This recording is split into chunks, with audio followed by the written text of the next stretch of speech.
Hello and welcome to ET Now. We are watching IPO Central and my guest today is from iFinance. It's an NBFC which caters to MSME sector.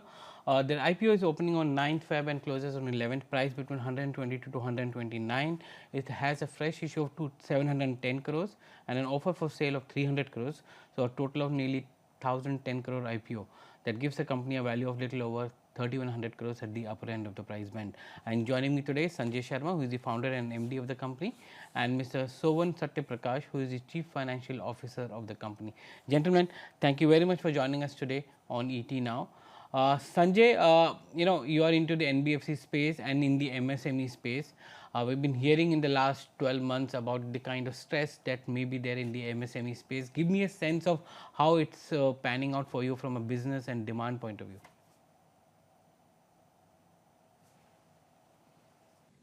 Sure. Thank you for having me on the show, and welcome to your viewers.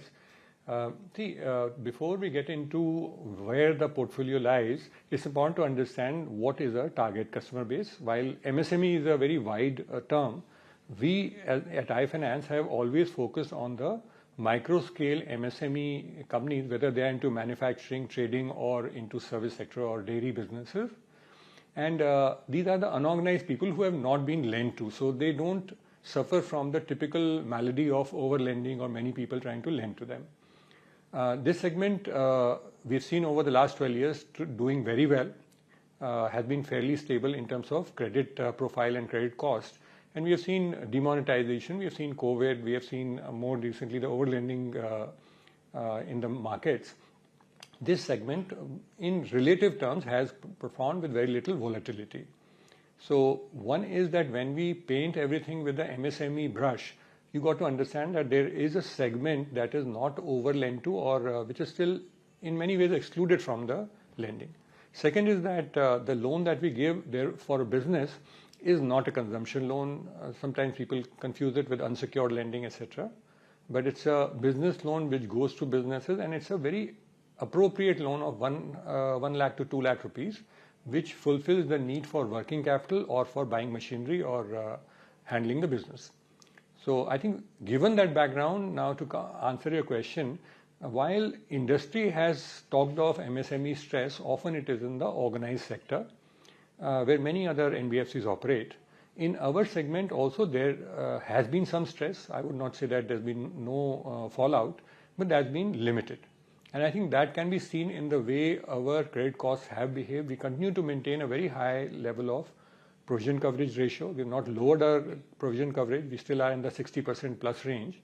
And also our credit costs for the last 3 quarters has been coming down. So significantly we are emerging from the down cycle of MSMEs much faster. And we have seen 3 quarters of reducing credit costs.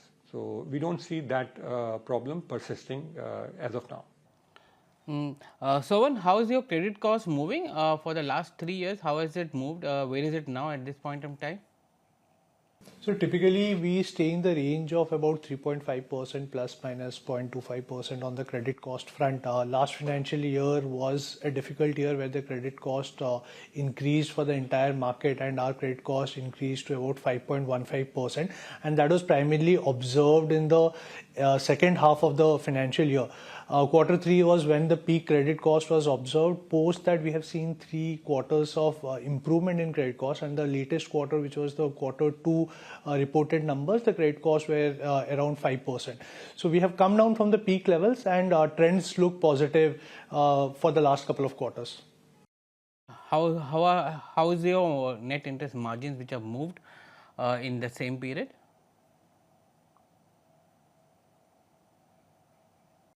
So the net interest margin for last 2 financial year were in the range of about 15.3 to about 15.5 odd percentage. This 6 months of this financial year, the net interest margin has been in the range of about 14.1%. The background to that reduction in the net interest margin is that we have been continuously trying to increase the mortgage percentage in the overall portfolio, which over the last 1.5 years has moved from about 9% to currently about 20%. Mortgage typically comes at a lower yield, which has reduced the overall portfolio yield. so which has reduced the NIM. But in the long run, as the mortgage book builds up, that it's going to accrue its own benefits. Typically, mortgage portfolio has a lower operational expense as well as a lower credit cost, which should be helping the overall profitability levels. Is this change in business mix or portfolio mix concerted effort to ensure that you have a diversified portfolio in that sense and lower credit costs?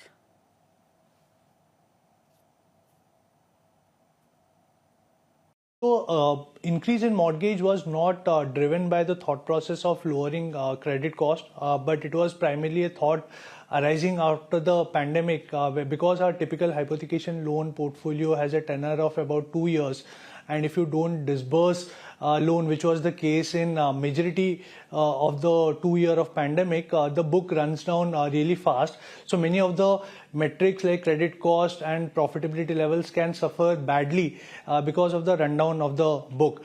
Keeping that problem in mind, we believed that the overall tenor of the portfolio should increase. So rather than going the easy way out of increasing the hypothecation loan tenor, we believed that the better prudent way would be to improve the mix of the secured mortgage portfolio, and that is where a lot of effort had gone post FY22 to increase the mortgage percentage in the portfolio.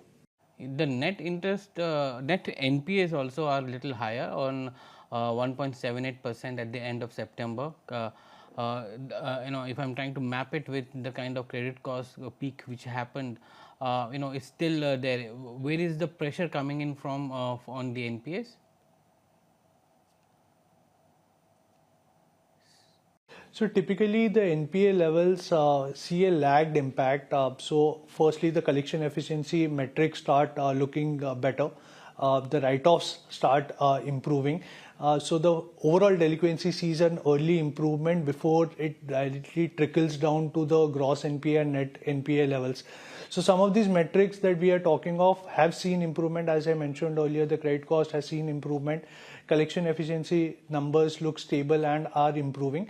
So we should see a positive impact of these operational metrics on the gross NPA and net NPA levels also in the next couple of quarters. Why is that your provision coverage ratio has fallen as well in the last 2 years? Provision coverage ratio for a level we have kept fairly stable, but because the mortgage percentage in the overall portfolio is increasing, and typically mortgage percentage has better recovery rates after hitting NPA.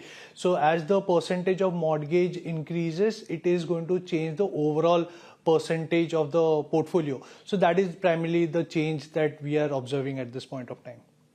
Sanjay, give us a sense of the states that you operate in and the profile of your borrowers as well.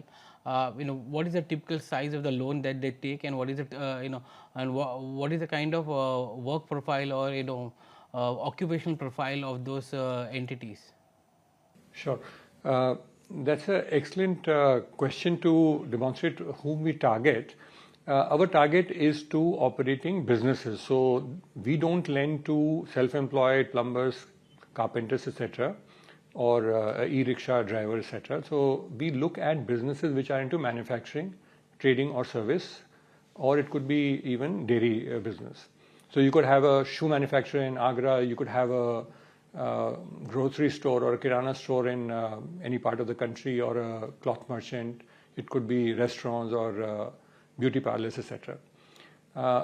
For this segment of customer, the typical need for working capital is about 1 lakh to 2 lakh rupees, which is where most of our hypothecation loans are focused. Sometimes the businesses also need larger amounts, maybe to set up a new machinery or to set up a new shop. And there we go for larger amounts which are done under mortgage or property. 96% of our customers have self-owned residence or self-owned business or both. So they're all people who have some net worth, but the best way to do or lend to them is through a hypothecation loan, because the amount is very small. 1 lakh, 2 lakh is not the best amount to use for giving mortgage loan. So we do 80% under hypothecation and 20% is done in mortgage. So this segment typically needs money for their own business, and we validate this use by sending a vigilance officer 45 days roughly after the disbursement to validate that yes, the money has actually seems like it has gone into the business or for buying the machinery that was the need or not. So focus is on making sure it is a business related lending and the need that is being fulfilled is not a consumption need. Are you using technology in this entire compliance issue, screening of individuals or individual businesses, GST returns? Are you using technology to screen and ensure that there are no frauds or end use of the monies where it was provided for?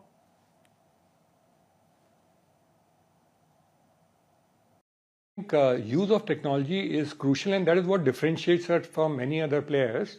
It's a small ticket size, so unless technology is used, you cannot keep the cost or unit cost down.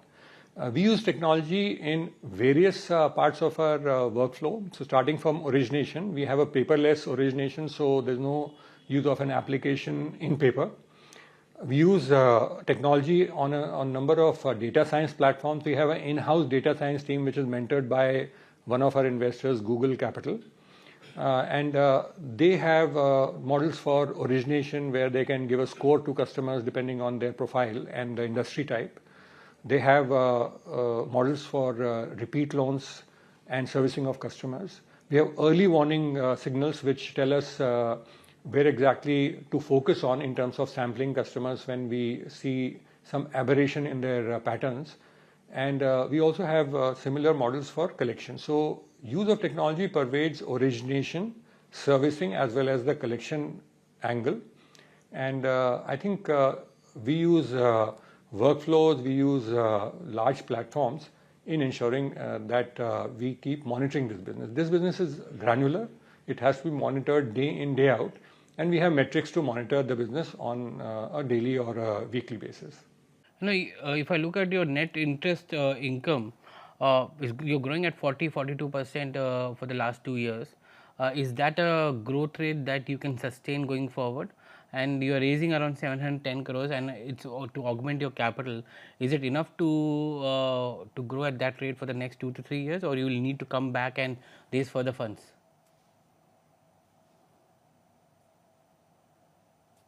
Yeah, I think the 710 crores that we are raising, along with the accruals that are expected in the coming years, will take us to a AUM of almost 15,000 crores. Today, our AUM is only 6,500 crores. So the answer to that is yes, for the next two to 3 years, this is adequate for our growth. Our growth in the past has been in the 40 to 45% range CAGR over the last 3 years. But as we scale up, and we have scaled up to almost 6,500 crores now, this will moderate into a more moderate range. Last year we grew at 25% growth rate, and I think in the coming years also, till September, if you look at the data, we have grown 21% year on year. So we will stay in similar range. There's a huge need in the market. The target addressable market is extremely large. It is almost 140 trillion rupees of need, and supply is only 35 trillion rupees. So demand will always be there, and that will help us in growth. But we want to grow cautiously. We want to keep control over our growth. So while we have grown above 40% in the past years, but we will moderate it down in the coming times. You've also expanded your branch networks to 568 branches. Is that expansion going to continue aggressively going forward?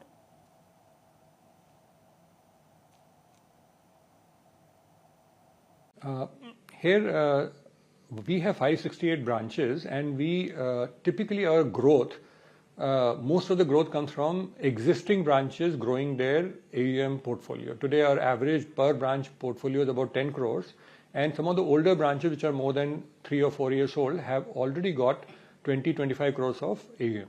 So one is that if I looked at the growth, probably 2/3 of the growth will come from the branches expanding their portfolio rather than new branches being put in.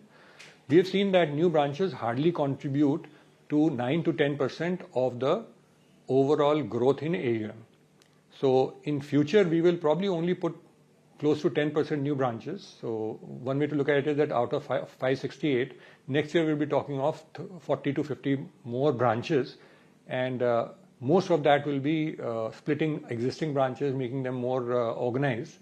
So branch growth is not what will drive the growth. It will be the increasing AUM per branch, and that in a way improves our operating expense and operating profitability, which will accrue in the coming years. Since the sourcing of funds, you are raising equity which will be used as well, but aside of that, are you fully dependent on banks or you are looking at public markets also to raise funds?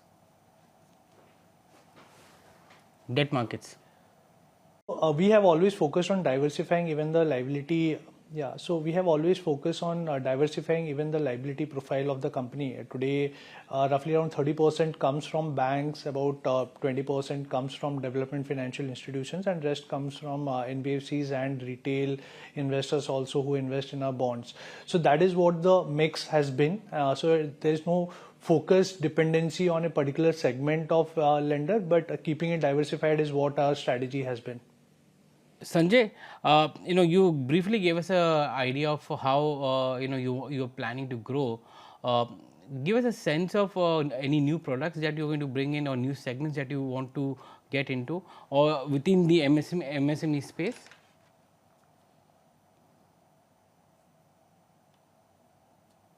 So we will continue to stay focused on that micro scale MSME. So target segment will stay the same as we look at the next few years. Also from a product perspective, we want to make sure that we cater to this segment and offer them various products that they need. We started off with hypothecation loan, which typically addresses primarily their working capital need. We added to that the mortgage based or property based lending, which addresses their larger needs for growing their businesses, buying machinery, etc. There's also many other needs that this customer segment has.